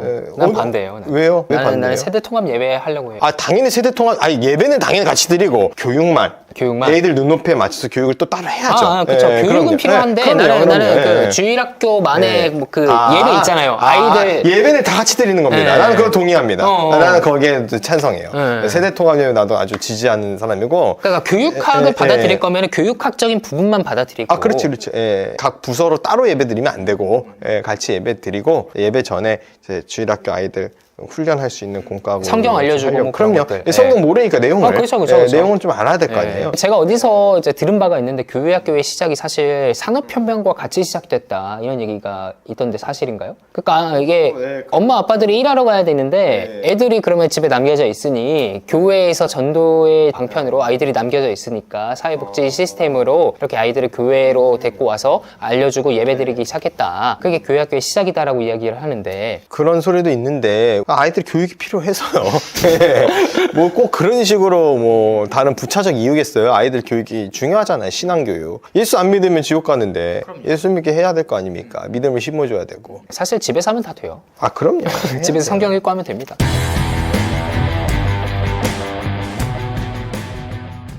자, 6번 스피리추얼 Z세대. 나 이거 너무 세대 갈라치기 같아. 이 무슨 말이죠? 스피리추얼 Z가? 그러니까 Z라는 세대가 있어요. 90년, Z세대? 90년대 중반 이후에 태어난 사람들 MZ세대에서 Z를 이제 뗀 거거든요. 물론 이게 또 따지면은 2010년대 이후에 태어난 사람들 알파 세대라 그러는데 MZ가 아니고 Z? Z. 뭐 다음은 알파라고요? 그 다음에 2010년 이후는 알파 세대래요. 그 전엔 X 세대고. 그 다음에 M 세대, 밀레니얼 세대. 밀레니얼 세대 전에가 X. 그렇죠. X, Y, Z. 이 사람들이 지금 영적이다. 영적이라고요? 네. 신앙이 더 좋다고요? 영적이다. 영적인 것에 관심이 많다. 신앙이 좋다는 게 아니라 종교는 정보고. 없는데 탈종교 사회인데 오히려 종교에 대한 그 영적인 것에 대한 관심사 그런 것들은 상당히 높다. 이런 얘기들을 하고 있거든요. 인간은 기본 영적이니까 영이 있으니까 반응을 하는 거죠. 근데 이제 그걸 영적이니까 타로 좀 보고 사주팔자 보고 그러고 있으니까 문제지. 그럼요. 예수 믿고 구원받아요. 이제 Z세대들이 교회 중진 역할을 할 거 아니에요. 이들이 이제 곧 30대가 되고 40대가 되고 그래서 이들과 소통을 해야 된다라는 그런 식으로 하는데 Z세대들이 이야기하는 게 목회자들의 위선적인 모습을 굉장히 싫어한다. 이런 모습에서 실망을 겪는다. 그래서 목회자들이 개선해야 할 모습에서는 일방적인 소통과 훈계를 1순위로 지적을 했다. 자, 좀 얘기 좀 할게요. 소통과 훈계라 그랬는데 훈계 받기 싫어요? 훈계 받아야 돼요. 주제를 좀 아세요. 훈계 받기 싫은 거 아닙니까? 그럼요. 여러분 제가 그렇게 얘기하면 싫어하잖아. 저 아델포스 김영환 목사 또 저런다 그러고 싫어하잖아. 싫으면 가라고. 구독 취소하고 그냥. 교회를 미워하고 교회 분열시키고 교회 파괴시키려고 그러고 그 불만만 한가득해가지고 훈계를 들어야지. 그럼 성경 뭐라 그래서 아비의 훈계를 들으라고 돼 있단 말이야. 잠언 말씀 보면은 채찍으로라도 아이를 가리키라고 돼 있어요. 오늘날 가정교육 어떻게 됐습니까? 애들 회초리를 안 들어요. 사랑의 매가 없어요. 옛날에 가정통신문 같은 데 보면은 우리 아이 때려서라도 올바른 길 가게 해서 선생님들 그런데 요즘 애들을 우리 아이 건들기만 해 막 이러고 있어요. 뭐 Z세대 웃기고 있어. 이거 혼나야 돼요. 여러분 각성하고 어른의 훈계를 무거이 들으세요. 무거이. 이것도 이제 꼰대다. 또 그래도 듣기 싫다. 안 들으면 어떻게 되는 줄 알아요? 지옥 가는 거예요. 내가 분명히 말할게요. 앞선 세대의 그 지혜의 어른 얘기를 경이 들으면 지옥 불구덩이에 가는 거예요. 인생도 험악하게 살게 되고. 말 안 들으면 다 그렇게 되는 거예요. 그래가지고 사지 다 그냥 너덜너덜 대지면은 그제서야 회개하고 돌아오면 그나마 다행인데 그때도 또 오기 부리면서 회개를 안 해. 듣기 싫다고요? 뭐 소통을 원해요? 소통은 웃기고 있어요. 주의 말씀을 들어야지. 이 책에서 이제 재밌게 얘기하는 나 다 해당된다. 꼬리 같은 모습. 과거에 자기를 기준으로 이야기할 때 형식이 얽매이는 위선적인 모습. 난 안 해. 그래 나야 나. 나 싫어해. 그러니까 이게 저는 항상 느끼는 게 뭐냐면은 교회론에 대한 부재예요. 좀 그게 심각하다고 느껴지는 게 그 작년쯤인가 굉장히 핫하게 떴던 어떤 교수님 한 분이 계세요. 송길영이라고 시대예보라는 책을 이제 썼는데 거기서 얘기한 게 현대인들은 이제는 뭐 조직에 충성하지 않고 개인주의화 시대고 본인이 가족보다도 더 그 좁은 개념인 핵 개인이 되어서 본인의 자주성을 더욱더 드러내고 이런 이야기들을 좀 하고 올해 최근에도 또 책 한 권 그 2탄을 쓰셨더라고요. 이 탄은 제가 안 읽었는데 제가 그거를 이제 읽으면서 느낀 게 뭐냐면은 사회에서는 그럴 수 있다고 쳐요. 왜냐? 이제는 회사가 나한테 맞춰야 되는 시대다라고 얘기해요. 회사가 뭐라고 할 때 나는 그거 안 하겠습니다. 그래서 뭐 퇴사율이 높고 개인의 행복을 찾아가고 이런 얘기들을 하는데 근데 그런 교회 안에까지 와서 교회가 바뀌어야지라고 얘기를 한다라는 거죠. 그래서 내가 이 교회가 싫으면 내가 교회가 나가고 그래서 여기에 크리스천 Z세대가 고민이 있을 때 해결하는 방법으로는 혼자서 해결한다 25%, 기도한다 23%, 목회자에게 상담을 받는다 5%. 그래 혼자서 해결하세요. 그 기도하시는 건 잘하는 거고 뭐 상담해봐야 뾰족한 수는 없어요. 자 근데 이게 볼게요. 제가 뭘 보려고 그러냐면 네. Z세대가 교회 목회자 어린이에게 가장 실망했을 때 어른들의 위선 해가지고 이제 나와 있는데 실망한 거 제가 하나하나 좀 얘기를 하려고 그래요. 네. 위선적인 모습, 위선. 그러니까 진정한 선이 아니고 근데 이 위선적인 모습이라는 거 누가 판단했죠? 본인이. 그러니까 위선 아니면 어쩔 건데 그러니까 그게 진실된 모습이면 어쩔 거냐고. 그러니까 위선이라는 건요 지극히 개인의 주관이에요. 그러니까 이게 제가 제일 듣기 싫어하는 말 중에 하나인데 저도 이 소리를 되게 많이 들었어요. 근데 왜 그런 소리를 들었나 했더니 저도 이제 생각을 해볼 거 아니에요. 근데 왜 위선적이다 이러니까 말이 달라서 그래요. 근데 말이 달라요. 자 친한 친구들끼리 막 잡담하고 수다할 때랑 공식적인 자리에서 연사할 때랑 똑같은 어휘야 똑같은 단어를 씁니까? 아니 다르죠. 당연히 달라야 돼요. 그러면 이제 둘 중 하나를 요구하는 거죠. 거기서는 격식을 차리지 않고 말하게 되면 어떻게 돼요? 위선적이진 않겠지 적어도. 근데 뭐가 돼요? 굉장히 웃기는 사람 되는 거예요. 자, 거꾸로 개인적으로 잡담하고 친하게 웃고 떠드는 자리에서 격식을 차려 말해봐요. 그럼 그것도 그거대로 굉장히 이상한 사람 되는 거예요. 진지충이지. 네. 자, 그러면 위선적인 모습에 화난다는데 Z세대 너네들은 안 위선적이야? 니들이 굉장히 가식적이고 위선적이야 사실은. 교회에서는 굉장히 신앙생활 열심히 하는 것처럼 하면서. 네, 제가 좀 얘기를 해볼게요. 나는 상처받았어. 나는 위로받아야 돼. 나는 아무 잘못이 없어. 모든 판단의 기준이 나야. 그래서 상대방을 내 기준으로 내 잣대로 판단해. 내 기분이 그때 안 좋으면 이 사람은 나를 위해서 조심해줘야 되고 평소 하던 농담도 나는 기분 나쁘게 들으면 내 기분이 더 우선이야. 내 감정이 상처받았기 때문에 너는 나한테 사과해야 돼. 그거 위선 아닙니까? 그 자기 기분 좋으면 괜찮아 뭐 그 정도 갖고 뭘 그래 뭐 이러잖아. 긁혔냐고. 니는 다른 사람 상처 주는 거는 농담이고 재미고 자기가 상처받는 거에 대해서는 예민하게 굴고 내가 남한테 상처 줄 땐 관대하고. 그게 무슨 위선이에요? 아니 그러니까 목회자들이 위선적인 것처럼 보일 수밖에 없는 게 뭐냐면은 교회 처음 왔어 새신자 웃으면서 대응해주고 일단 들어줘야 되니까 그런 그럼요. 거예요. 자, 위선의 가면을 벗어 던져라 얘기하는데 감당할 수 있겠어요? 해볼까요 진짜? 나 많이 참아요 나도 위로받기로 오는 사람들 나도 대놓고 면전에다 대고 지금처럼 얘기를 안 해요. 나 되게 이거 솔직히 소통의 창구예요 나도 쏟아내야 되고 싶었는데 잘 됐어. 그러니까 우리 성도들 중에 이걸 보는 분들이 있으면 굉장히 솔직히 이질감 들 수도 있어요. 근데 여러분 저게 진짜 모습이야? 위선 아니야? 이중적이야. 웃기는 소리 하지 마세요. 당신이야말로 이중적이에요. 아니 위선 떨면서 무슨 자기의 위선은 되고 자기 위선은 진실이야. 타인의 진실은 위선이야. 그걸 누가 기준을 세웁니까? Z세대 가뜩이나 분별력도 없으면서 위선인지 아닌지를 어떻게 할 건데. 그러니까 이거 고치셔야 돼. 다른 사람 위선자라고 판단하기 전에 내 안에는 위선은 없었는가 회개하셔야 돼. 자, 두 번째 형식에 얽매이는 있는 모습 나왔거든요. 형식을 지켜야 돼요. 규율과 규칙과 형식을 반드시 지켜야 돼요. 그럼요.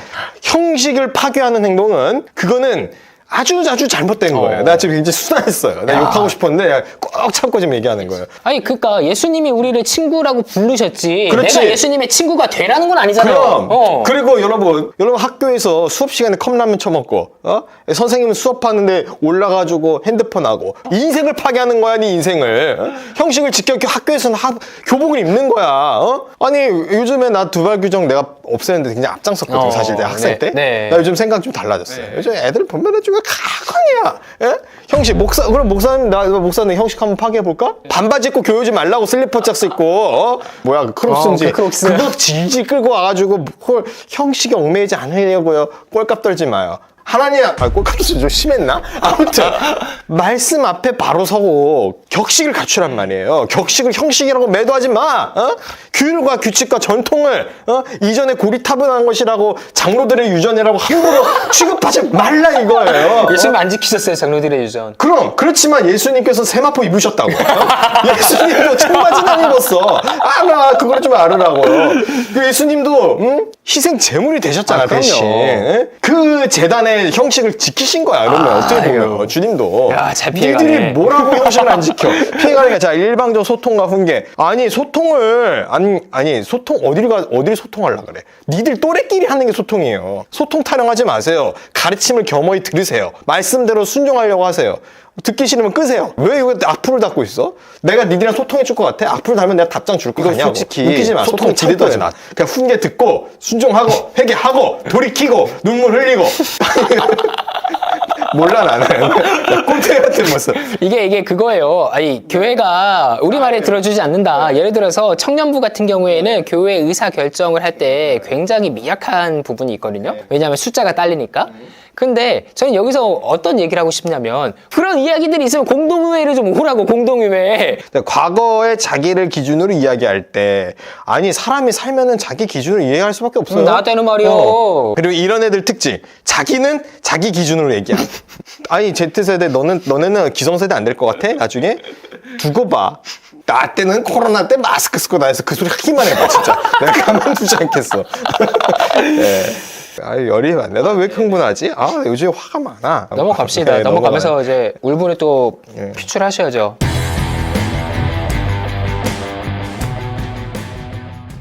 일곱 번째. 그런가? 싱글 프렌들리 처치. 뭐야 이게 뭔 말이야? 교회 안에 싱글들이 많아졌다. 그렇죠. 라고 하는데 사실 이 용어를 취급하는 것도 그 결혼하지 않은 사람을 미혼이라고 호칭을 했는데 네, 미혼이죠. 이게 결혼을 중심으로 시각한 게 아니냐. 아직 무슨 결혼을 하지 않는 소리야. 사람들이니까 여기서는 아이씨. 차라리 싱글이라고 하겠다. 아니 기혼 미혼 그게 맞는 아니 있는 표현인데 왜 이래? 아 진짜. 아니 이 PC 묻었어 PC. 아이씨 진짜 짜증난다. 왜냐면 이게 싱글들한테 결혼 의향을 물어봤는데 10명 중 7명이 결혼 의향이 있대요. 그러면 할렐루야. 미혼이라고 써야지. 그렇지. 그럼 3명은 결혼 의향이 없네? 아유, 왜 그러세요? 여러분, 가정을 꾸리세요. 가정은 작은 교회예요. 그래서 물어봤어요. 네. 왜 결혼하지 않냐고. 네. 그랬더니 적당한 상대를 아직 못 만났고 경제적 여유가 없고 아이, 경제 핑계 대지 마세요. 결혼할 진짜. 필요성을 못 느끼고 결혼 시기를 놓쳤고 독신의 자유와 홀가분을 잃지 않고 싶어서인데 필요성을 못 느끼는 게 13%, 시기 놓친 게 9%, 혼자가 좋아서 6%. 이기적이네. 좀 더 얘기해볼까요? 결혼하고 난 다음에도 자녀 안 낳잖아. 하나님 주시는 복인데. 그니까. 그러니까 제가 좀 얘기를 해볼게요. 여러분 결혼해서 꾸리는 가정은 작은 교회예요. 그러니까 교회가 개척되는 거랑 거의 준하는. 아멘. 그럼 보세요. 교회가 개척되고 세워질 때 누가 가장 싫겠어요? 사탄 마귀죠. 그러니까 지금 가정이 세워지는 거에 대해서 부정적인 뉘앙스와 생각을 갖는다는 것은 그건 사탄 마귀가 주는 생각이라는 걸 여러분들이 이해를 하셔야 돼요. 그리고 가정이 세워질 때 큰 역경과 환난과 풍파가 당연히 있어요. 왜? 사탄 마귀가 그걸 싫어하니까. 그래서 상견례 때 어우러지기도 하고 결혼 다가오면 싸움도 나고 막 그러는 거예요. 마귀가 그렇게 역사를 하는단 말이에요. 그러나 우리 주님 성령도 역사한단 말이에요. 이런 가정을 세우고 다음 세대가 양육이 되고 그리고 다음 세대를 통하여서 이 나라 이 민족이 변화되길 꿈꾸고 그런 생각을 가져야지. 응? 물론 이제 여러 가지 사정과 여건과 특수한 상황에 있어서 어쩔 수 없이 결혼이 못한 지체들도 있을 거예요. 그러니까 그런 사람들을 위한 뭐 특수목회도 마련되는 것 같고 그런 사람들도 교회 안에서 배려받아야겠죠. 재밌는 게 결혼하지 않는 이유를 성별별로 네. 통계를 내봤거든요. 그래 한번 들어볼게요. 네. 1등, 2등이 좀 다른데 남자는 경제적 여유가 없어서 결혼을 못한다가 1등이에요. 여자 1등은 아직 적당한 상대를 못 만나서. 자, 이제 여자 먼저 얘기할게요. 해도 되죠? 네. 적당한 상대? 적당한 상대? 거울 보고 내 내면을 보고 아니 이게 아니 나 진지해요. 난 진짜로. 아니 적당한 상대? 아니 여러분 왜 이렇게 이기적이에요? 아니 진짜 이기적이에요. 적당한 상대? 어떻게 해야 적당한데요? 나를 과대평가하고 있지는 않은지 생각해보세요. 네?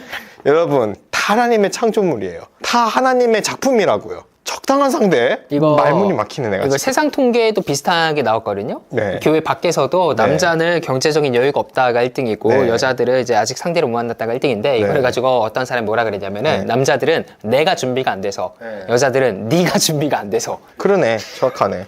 자, 근데 형제들도 형제들 적당한 사람 못 만나서 결혼하지 못한다라는 자매 피하고 결혼하면 돼. 경제적으로 좀 안 돼도 하세요 그냥. 하나님께서 준비시켜. 그럼 하나님의 때가 되면은 네. 언제든지 합니다. 네. 루터도 카타리나 네. 폰보라랑 16살 차이인데 결혼하잖아요. 그러니까, 네. 여기서 그리고 그 비혼을 얘기하는 사람들 중에 여기에 이런 문장이 있어요. 목사님, 예수님이나 사도 바울도 결혼하지 않았잖아요. 그렇죠. 예. 비혼이 성경적으로 문제될 것은 없어 보입니다. 그렇죠. 이게 있는데 네. 저 여기서 어떤 말을 하고 싶냐면 네. 근데 그렇게 안 살 거잖아. 예수님처럼 안 살 거고 바울처럼 안 살 거잖아. 그렇게 살아야죠. 아니, 난 그렇게 살 의향이 있어서 그렇게 한다는 거는. 아니, 바울 선생님도. 핑계 대는 거죠. 예수님 핑계, 바울 핑계. 어우, 핑계가 정말 너무 넘사벽 핑계다. 예수님 하나님의 아들이시고. 그럼요. 일단 거기에다 핑계 대지 말고. 예수님은, 아니야. 예수님 진짜 선 넘지 마, 제발. 선 넘는 거야, 그거는. 자, 바울은 스스로 고자된 자도 있다고 그래요. 천국을 위해서. 내가 그런 존재라고 생각이 들면은 그렇게 사세요. 선교하고, 구제하고, 복음 전하고, 최소한의 생계로. 나 하나만 건설하면 되니까. 그리고 모든 재산은 다 남을 위해 구제하고 선교하는 데 쓰고. 나한테 그 박수 쳐줄래. 난 그렇게 해서 독실이 된다 그러면 난 환영. 응? 근데 네, 그것이 아니라 한다면. 그래서 성경에 보면 독신의 은사라 그래요. 원래. 은사죠. 은사. 근데 지금 독신이 저주가 돼가지고 지금. 그래서 비혼에 대한 생각 받아들일 수 있다 80%, 네. 싱글 제외한 받아들일 수 있다 63.8%, 목회자들 52%. 그러니까 목회자들 입장에서는 거의 반반이라는 것 같아요. 비혼을 하면 안 된다 반, 해도 된다 반. 근데 그거 목회자를 좀 떠나가면은 그래도 비혼에 대해서 좀 할 수 있지라고 생각하는 사람들이 늘어나고 있는 것 같은 느낌입니다. 그러니까 어쩔 수 없어서 비혼인 것과 자기 의지로 비혼을 선택하는 건 다르거든요. 왜 스스로 비혼의 길을 선택하려고 합니까? 예? 그러면 안 돼요. 가정을 제가 이제 예전 같았으면 이런 얘기 나도 못할 텐데 나 이제 할 수 있는 자격이 됐어. 나 하는데 가정에서 누리는 그 평안과 기쁨을 이루 말할 수 없어요. 그러니까 그거를 몰라서 그래. 아유, 진짜 좀 답답하다. 아유, 모르겠다.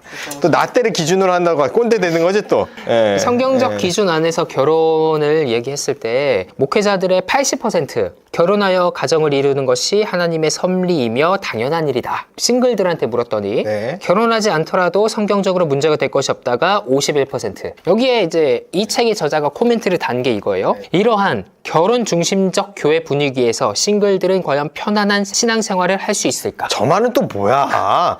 아니 결혼 중심적 공동체? 아 진짜 뭐 그럼 거꾸로 싱글 중심적 공동체 하면 결혼한 사람 불편하면 어쩔 거야? 그리고 싱글 중심적 하다가 걔네들끼리 눈 맞아 결혼한다니까? 그러니까요. 그러니까 그 터무니없는 소리들을 해. 코멘트만 안 달았으면 그냥 그런 통계가 있구나 이러고 넘어갈 텐데 누구예요? 혹시 정재현 교수님 아니시죠? 지용균, 김영숙, 전우택, 신상복, 김선일, 정재영. 아유, 우리 정재현 교수님, 우리 그 연세대 실천신학대학교 교수님이신데 이 챕터를 쓴 건 아니고 공동저자예요. 그분은 수업들 아주 현황 분석에 능하시고 탁월하시고 좋아요. 저거 쓰신 분들 나쁜 사람들이라고 비난하는 건 아니에요. 좋은 그 연구 사례들을 제시해줬고 목회적으로 필요한 자료 양분을 주셔서 정말 감사해요. 근데 이분들 목회하세요? 그게 문제예요. 노력은 참 너무 감사해요. 감사드리는데 이제 그만 쓰셨으면 좋겠어요. 26년도부터는 안 나왔으면 좋겠어요. 개인적으로 좀 부탁드립니다. 사실 너무 이제 교회가 결혼 중심적이라고 하는데 사실 성경에서는 예수 그리스도와 교회를 신랑과 신부로 그럼 맞아요. 교회 중심적인 분위기가 어떻게 탈피될 수가 있어요? 그럼 요한복음에 처음에 나오는 가나의 혼인잔치야. 그럼 얼마나 이게 중요한 영적인 원리인데. 그리고 구약은요 창세기 1장에서 결혼으로 시작해서 말라기에서 결혼으로 끝나요. 그럼요. 둘이 하나를 만드시지 않았느냐. 말라기뿐만 아니에요. 요한계시록도 결혼으로 끝나는 거예요. 신랑 대신 예수 그리스도를 만나는 거예요. 성경이 처음부터 끝까지 다 결혼이야. 둘이 하나 되는 공동체. 그리고 둘이 하나가 되어서 둘이 아니라 한 몸이라 그러잖아. 그럼요. 우리도 마찬가지. 우리도 각자 개인 지체들이 하나가 돼서 그리스도 안에서 한 몸이 돼서 교회 공동체가 되는 거예요. 하나의 교회. 예? 그러니까 공동체 밖에서 자꾸 어슬렁어슬렁 하지 마시고 신앙의 중심부로 들어오는 은혜가 있기를 간절히 바랍니다. 그래서 싱글들은요 71% 정도가 싱글들을 위한 예배 공동체가 필요하다라고 답했고 목회자들도 74%가 싱글들을 위한 어떤 공동체가 필요하다라고 답을 했대요. 그렇게 하지 마세요 진짜. 싱글로서 교회 바라는 점. 힘들다. 싱글로서 교회 나 안 들을래. 나 당신들이 바라는 거 안 해줄 거야. 알고 싶지도 않아. 전국의 30에서 59세 개신교의 미혼 남녀 남녀 600명한테 조사를 했습니다. 싱글로서 교회에 바라는 게 있냐. 싱글에 대한 편견을 버려주십시오. 싱글 대상으로 한 프로그램을 개발해주세요. 싱글들을 배려하는 설교를 해주세요. 싱글을 위한 부서를 만들어주시고 사역자를 배정해주세요. 없어. 안 돼. 안 돼. 돌아가. 무슨 소리 하고 있어? 저 다시 한번 볼까요? 네. 싱글에 대한 편견을 버려주세요. 아니, 언제 무슨 편견을 가졌어? 자, 다음 거. 싱글 대상의 프로그램을 개발해주세요. 하면 안 오잖아. 교회도 예배도 주일 성수도 안 하면서. 싱글을 배려해서 설교해주세요. 웃기고 있네. 그리스도의 십자가만 전하는 거예요. 싱글을 위해 부서를 만들어주시고 사역자를 배정해주세요. 연애하고 싶다는 거죠? 거기서. 중매를 써달라 그래. 크리스천 데이터 어플을 해. 됐어요. 네, 다 답변했습니다. 나는 분명. 싱글들이 평가하는 교회 분위기. 안 듣고 싶은데. 들어야 돼요? 1등. 네. 결혼 중심 공동체이다. 2등. 놀고 있네. 네. 교회 내 싱글에 대한 편견이 있다. 담임 목사님의 설교는 싱글을 배려하지 않는다. 가정의 달 설교 시 불편하다. 자, 얼마나 베베 꼬인 거예요. 아까 봐, Z세대 꼬였죠? 그 돌봄 상담? 거기 꼬여있죠? 여기도 꼬여있어, 지금. 제발 내 문제를 좀 보세요. 내가 왜 싱글인가? 아니, 이가 이따위 소리 나고 있으니. 나 지금 긁혔어. 상처 받았어, 지금. 이기적이잖아. 가정의 달, 나 참, 내가 어이가 없어서. 가정의 달에, 어버이 주일 있지, 어린이 주일 있지. 그거 해야지, 그럼. 나 진짜 이해가 안 가네. 나 참. 우선 긁히지 마세요. 우선 가정 이루실 텐데. 그럼요. 누구나. 그리고 설사 내가 아직 가정을 못 이뤘어도, 어느 누구도 가정 공동체 안에서 파생되지 않은 사람은 없어요. 그렇잖아요. 내가 어떻게 나와? 어머니 아버지가 있기 때문에 내가 있는 거 아닙니까? 가정에서 성장하고 가정에서 케어를 받고 자라왔다면은 가정을 왜 적대시하고 됐다. 요거를 넘어가기 전에 여기 또 코멘트 달린 게 하나 있어요. 또요? 현재 싱글 증가 추세를 볼 때 결혼하지 않고 평생 싱글로 살거나 만혼이 증가하는 현상은 계속될 것이다. 그렇다면 이제 여기서부터 이제 전망이 나오는 거죠. 그렇다면 더 이상 교회는 이들의 결혼대 기자로 보는 시각을 버리고 싱글들이 미래 결혼 여부와 상관없이 현재 삶을 받아들이고 충실하게 잘 살 수 있도록 돕는 것이 중요하다.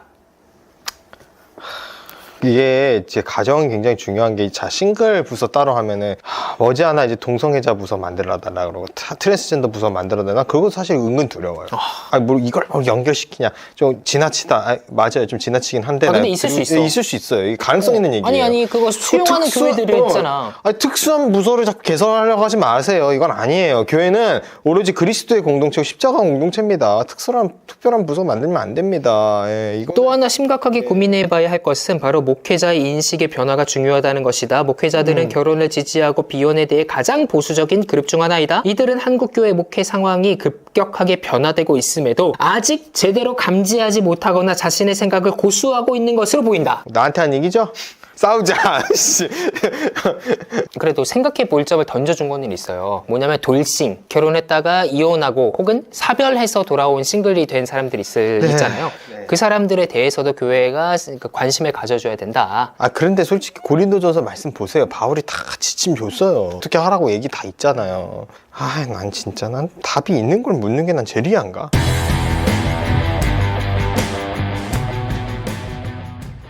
여덟 번째, 우리 시니어 미니스트리. 초고령화 시대에서 교회는 어떻게 해야 되는가? 그냥 하던 대로 하면 됩니다. 그럼요. 사실 뭘 얘기하고 싶은 거냐면은, 연로한 분들 노인의 장점이 있어요, 사실. 그렇죠. 그걸 보시면은 노인들이 교회 안에 반드시 있어야 돼요. 있어야죠. 그 지혜와. 근데 아까 보세요, Z세대. 자기 경험에 비추어 말하는 거 듣기 싫다 그러고, 가르침 싫다 그러고, 이러고 있잖아요. 그러니까 이게 지금 안 맞는 얘기예요. 자, 시니어 미니스트리가 되려면 들어야 돼, 젊은 세대들이. 어른들의 말에 귀 기울이고, 그들의 가르침에 순종하려고 그러고, 이런 문화가 형성돼야 돼요. 그리고 어른들도 어른다워야 돼요. 나이가 많고 세월을 오래 살았다 그래서 어른 아니에요. 여전히 이기심이 가득하고 잘못된 방향으로 살아가고 있다면 어른 아니에요. 신앙에 성숙한 어른이 돼야 돼요, 진짜. 그럼요. 네? 물론 보편적으로는 나이가 많을수록 세월의 풍파 경험이 많기 때문에 좀 더 성숙되고 좀 더 나아요. 근데 무질서하고 악다구니해 되고 그거는 어른 아니에요. 어른은 나이가 있다고 해서 어른이 아니고 자기 걸 양보할 줄 알고 다음 세대 얘기를 들을 줄도 알고 그러면서 가르치고. 근데 이제 뭐가 문제가 되냐면은 다음 세대 듣기 싫어하죠. 그러니까 노인들은 굉장히 억울할 거예요. 전쟁 세대 지나오고 보릿고기 시대 지나오고 그 어려운 풍파 속에서 교회를 일구 성장시키는데 크게 헌신하고 봉사했단 말이에요. 그런데 어른으로서 대우를 못 받아. 대접을 못 받아. 그래서 여기서 말하고자 하는 게 뭐예요? 고령 친화성이 교회 성장의 열쇠가 될 것이다. 아니에요. 그럼요. 이건 절대 아니에요. 고령 친화성이 교회 성장 열쇠 아니에요. 그렇다고 나이 많은 사람들 오지 말라는 게 아닌데 교회는 열려 있는 건데 솔직히 고령화된 성도님들은 섬김의 대상이지 섬기는 충성의 중추적 역할을 하기 어려워요. 그쵸. 예. 근데 지금 교회를 보면 고령화된 분들이 또 다 섬기고 있어. 그리고 아까 그 Z세대 애들은 지들이 섬김 받기만 해. 맞아. 그러니까 내가 좀 더 솔직하게 노골적으로 얘기해 볼게요. 넘어갑시다. 근데 이거 편집해 주세요. 아유, 네, 편집할 거예요. 네. 안 하면은 네. 같이 위험해.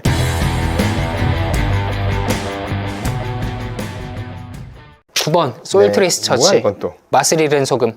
얘기 한번 들어봅시다. 한국 교회가 세속화된다. 한국 교회가 세속화되었다라는 주장에 대해 동의 여부를 물었습니다. 네. 81% 한국 교회가 세속화되었다. 목회자들 90% 오케이. 세속화되었다. 네. 이게 왜 그런가 하면요. 잘못된 신학 사조의 영향을 받았기 때문입니다. 한국교회 비관론, 위기론 이런 게 퍼져 있어서 그래요. 아하. 저도 그랬어요. 저도 한국교회 큰 위기고 교회 세습 문제, 교회 비리 문제, 성추행 문제 막 이런 게 한국교회 안에 썩은 뿌리로 있다라고 저도 생각을 했던 사람이에요. 자, 그런데 저는 생각이 바뀌었습니다. 10월 27일 기점으로 생각이 아하. 바뀌었어요. 자, 성도들이 살아있어요. 이제는 한국교회 부흥론과 은혜론과 회복론을 얘기할 때예요. 그러니까 여기에 지금 트렌드에 뒤처졌어요. 미안하지, 솔직히 말해서. 2024년도 트렌드라고 봐요. 자, 이제는 패배주의 그만 가져야 됩니다. 잘못된 낙관주의는 문제지만, 제가 이거 좀 말씀드리려고 그래요. 80년도에 유학을 가가지고 자유주의 신학을 접하고 공부한 분들이 유학을 마치고 한국에 돌아왔는데 자유주의 신학은 교회 위기론을 얘기해야 되거든요. 교회가 위기다. 교회가 바뀌어야 된다 얘기해야 됐는데 한국 교회 딱 들어와 보니까 폭발적인 부흥을 하고 있는 거예요. 아하. 은사 받고 막. 그러니까 목소리가 안 나와요.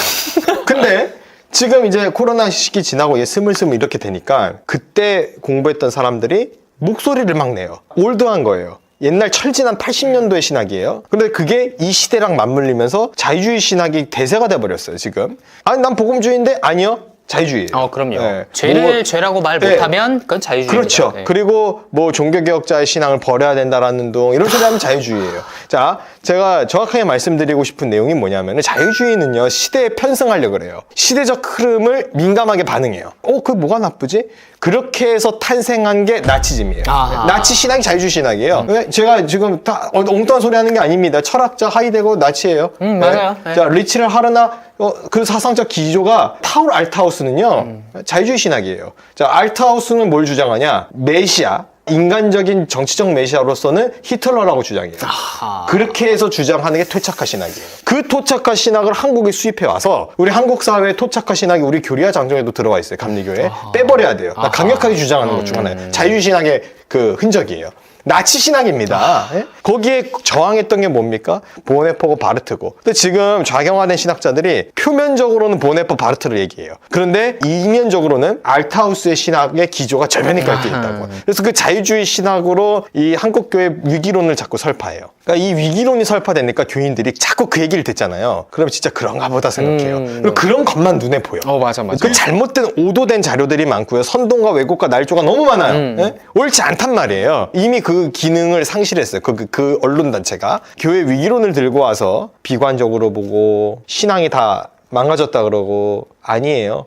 규칙과 질서가 살아있고 품위가 살아있고 여전히 말씀 중심의 공동체고 성경의 절대적 무호를 믿고 그리스도의 구원의 유일성을 믿어요. 아멘. 저는 제가 산 증인이라고 주장하고 싶은 게 제가 자랑하고 싶은 건 아니지만 홀리컴뱃 제가 출연 1일 시즌했어요. 그 얘기를 좀 말씀드리고 싶은 게 제가 어떻게 우승했겠습니까? 나 그 얘기 드리고 싶어요. 청년이요. 아니 솔직히 누가 봐도 난 꼰대고 누가 봐도 쟤는 소통 안 할 것 같아요. 거기서 제일 센 의미가 없는 게 저예요. 비그리스도인 판정단들까지 심지어 있어요. 그러나 제가 우승했잖아요. 내가 뭘 얘기하고 싶은 거냐면 강력한 베타성. 아니 베타성이라고 표현하면 좀 어감이 좀 그러니까 진리의 위대함이라고 봅니다.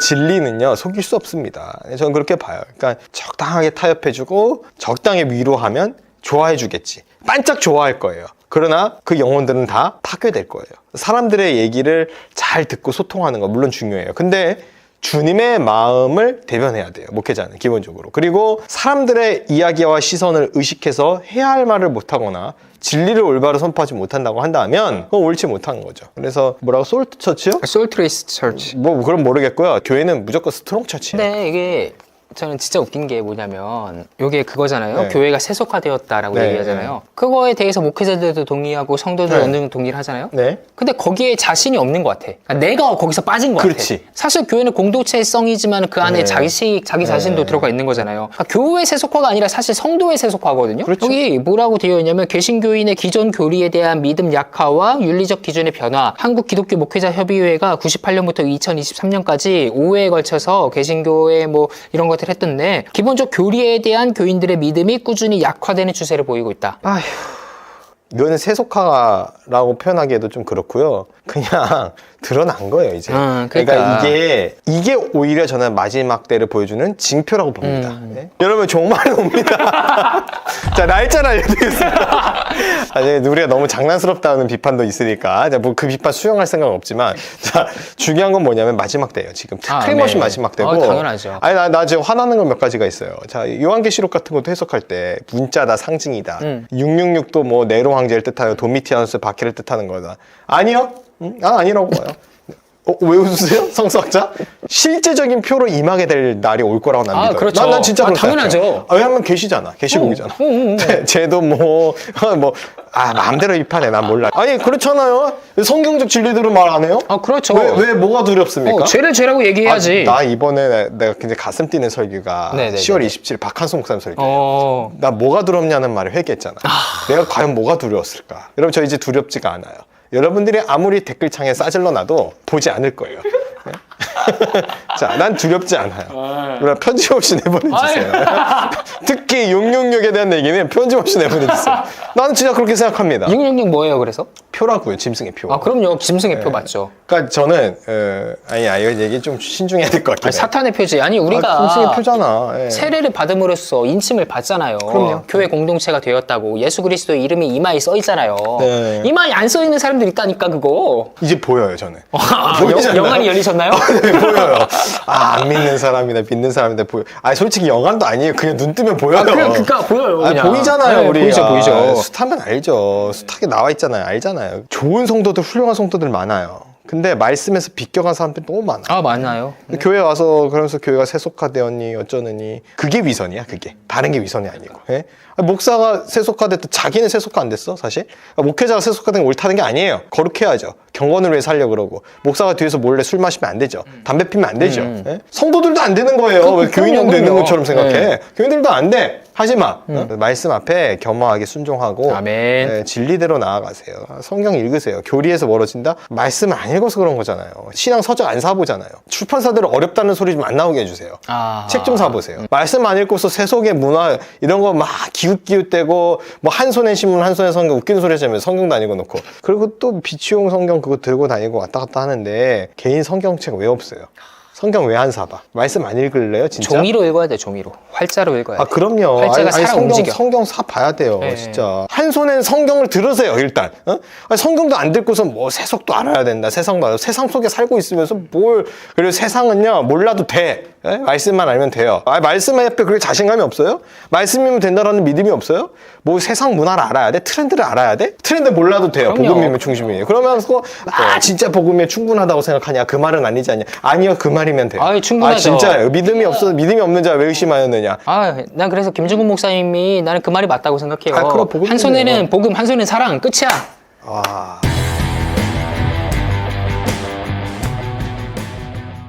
네, 마지막 거 미션 비욘드 트레디션. 선교의 지향이 바뀌었다라는 거예요. 그러니까 뭐냐면 옛날에는 로잔도 그렇지만은 미전도 종족들 가서 제국주의적인 선교 그런 식으로 이제 하다가 지금에 와서 트렌드는 어떻게 바뀌었냐? 도시 선교로 바뀌었다. 이제 뭐 유튜브 틀면 다 인터넷이니까 네. 현대화된 그런 선교가 좀 필요하다. 선교 영역이 좀 달라져야 된다. 이런 얘기들을 좀 합니다. 일단은 전략은 잘 알겠는데요. 사세요, 선교를.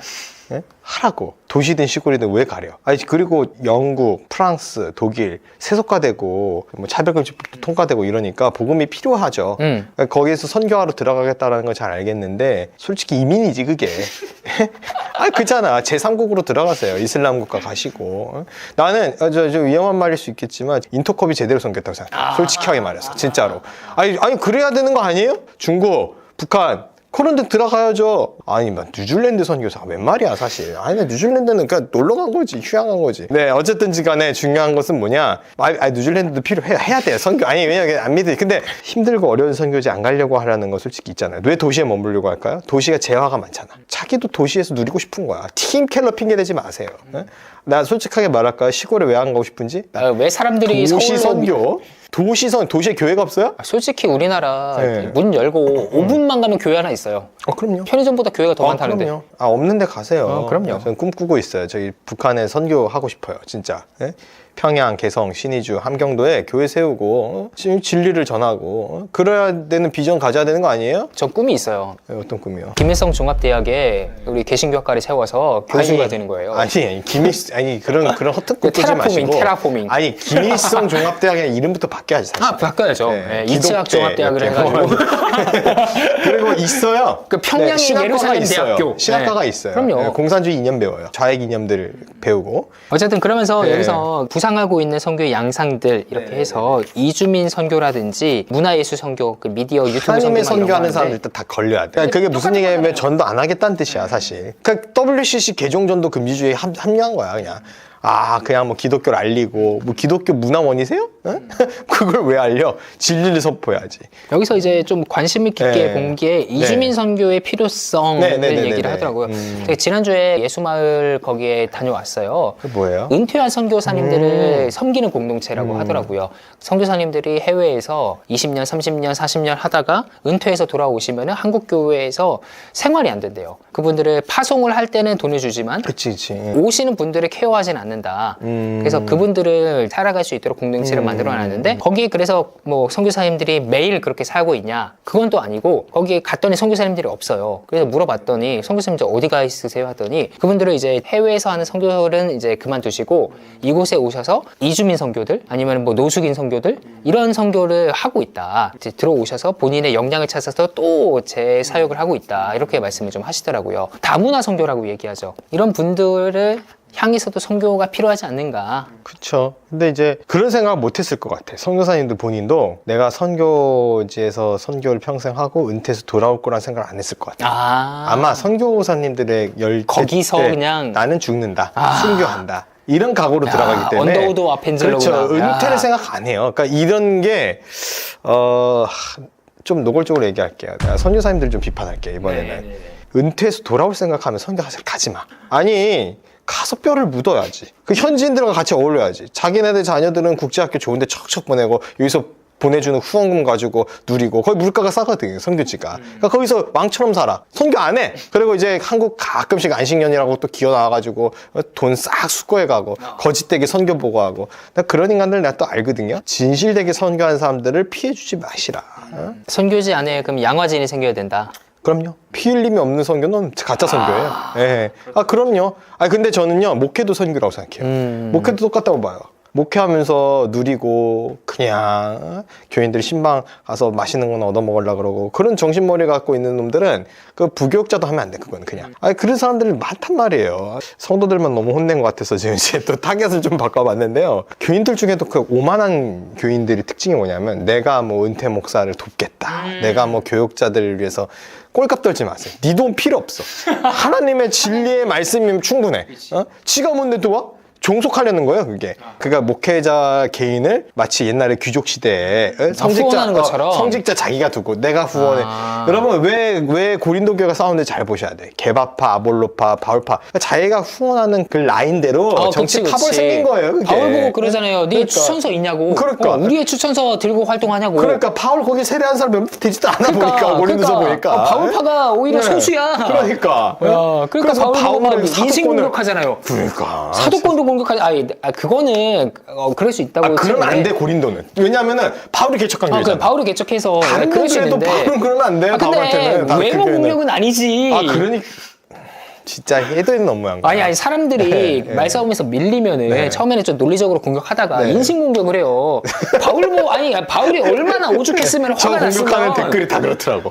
아니 얼마나 화가 네. 났으면 고린도 후서에다가 네. 그들이 편지로 이르기를 바울의 말은 어눌하고 편지에는 힘이 있으나 말로 대면했을 때는 할 말도 못한다. 바울이 적었어요. 바울이 얼마나 화났으면 성경에다가 적어놨어. 성경에다가 인신공격하지 말라고요. 인신공격. 아 진짜. 아니, 성숙하지 못하고. 예. 아니, 그러니까 그렇게 압박하고 이런 태도를 버려야 돼. 이것도 구독자들한테 하는 경고인데요. 경고예요, 경고. 구독자고 뭐 회원이고 그러니까 나는 구독하잖아. 회원으로서 이거 요구하면 안 돼? 웃기지 마세요.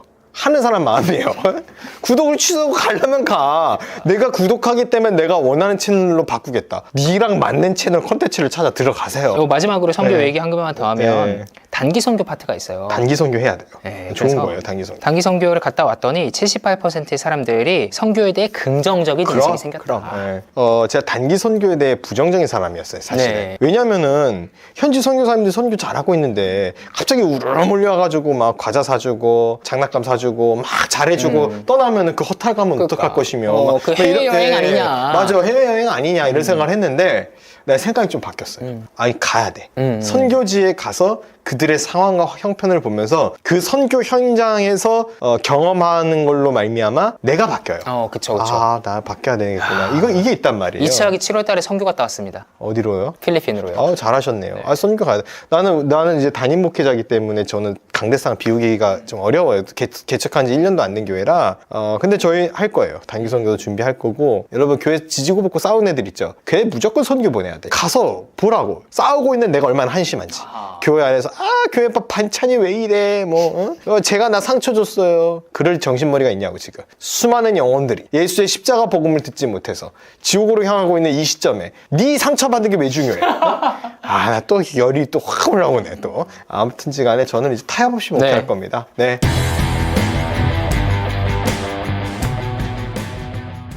아무튼 이렇게 네. 전체적으로 우리가 살펴봤습니다. 한국교회 총평. 트렌드 2025 총평.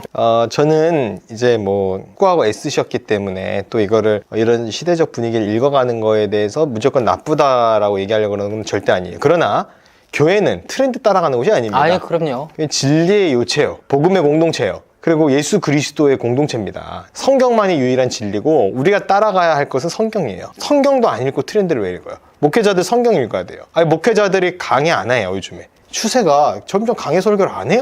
이상해요. 주제만 해요. 네. 왜 성경 안 가르칩니까? 왜 조금 불리한 본문이 있으면 어려운 본문은 왜 건너뜁니까? 말씀 앞에 정직하게 부딪혀야죠. 성도들의 마음이 찔림이 있든 어쨌든지 간에. 아니, 나 어떤 성도까지 봤냐면 목사님 그거 나 저격한 거 아니에요? 이런다고요. 강의를 하는데도 그래.